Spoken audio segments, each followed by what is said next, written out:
Samedi 9 décembre dernier se tenait à l'hôtel intercontinental de Paris le gala d'excellence du club Efficience.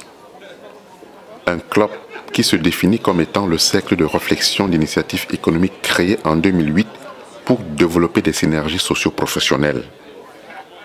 Cette édition, placée sous le haut patronage et en présence des ambassadeurs africains en France, avait pour principal objectif de financer les bourses d'excellence. Une bourse au service d'une jeunesse efficiente en faveur de la diversité sociale. Après avoir planté le décor, plusieurs discours qui prennent une diaspora déterminée à montrer sa capacité à influer sur le développement du continent. Nous avons une double responsabilité.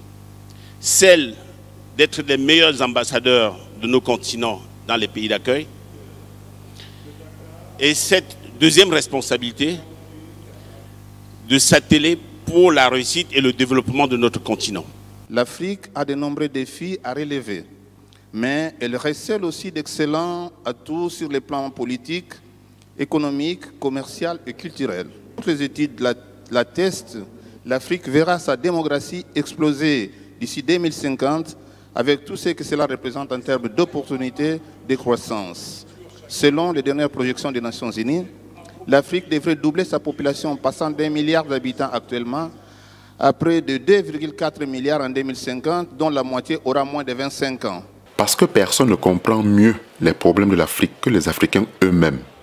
Le moyen le plus efficace de travailler pour l'Afrique est de travailler avec les Africains, d'où la nécessité d'une société civile dynamique et conquérante. On ne pourra pas faire en Afrique sans la société civile. Alors, je ne sais pas ce que vous appelez la société civile, mais c'est tous ces jeunes qui sont formés, bien formés dans les écoles locales ou étrangères et qui, je dirais, ne sont peut-être pas dans l'administration, peut-être comme ça que... Et encore qu'on peut imaginer que dans l'administration, ce soit aussi la société civile. Cette jeunesse, elle ne demande qu'une chose, c'est de pouvoir se mettre à l'œuvre. Moi j'en suis totalement convaincu.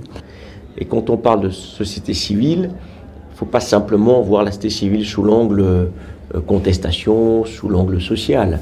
Mais c'est un ensemble de partenaires en réalité qui participent au développement de l'Afrique. Et donc la société civile est extrêmement importante aujourd'hui pour l'Afrique. Si toutes les tentatives de développement prônées depuis l'indépendance ont plus ou moins échoué, son président reste convaincu que le modèle économique pour sortir le continent du sous-développement reste le fonds d'investissement pour les PME en Afrique. On a très souvent tendance à dire que la diaspora n'a pas de l'argent. Mais les transferts d'argent, le montant des transferts nous démontre le contraire. Plus de 65 milliards de dollars que nous transférons chaque année. Chaque année, nos familles dépendent de nous et on n'arrive jamais à satisfaire ce besoin. Mais aujourd'hui, l'objectif n'est pas de dire d'arrêter ces transferts d'argent.